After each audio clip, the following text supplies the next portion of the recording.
Assalamu alaikum Avtocenter podpisçiler, yine 2024 yılda işlep çıkarılgan Tracker Premier Plus Redline variantı satığa geldi. Bunu Xudo xolasa sizlere Dimox'a bakada koyup beremiz. Diskeleri şunun kara boladı, kızıl palasalı ötken. Yine maşının kraskesi 100% taza. Maşın eli özü yengi. Taza maşınımız eli. 5000 kilometre yurt tuttu. Hele salonla isem gitken emez bu maşınla.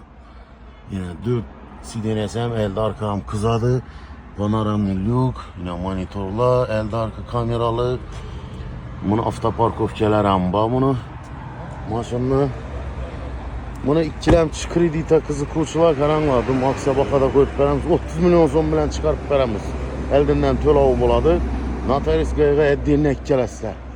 Menzilimiz Xanka yolunda 9'un axırı Avtocenter Kapital Bank.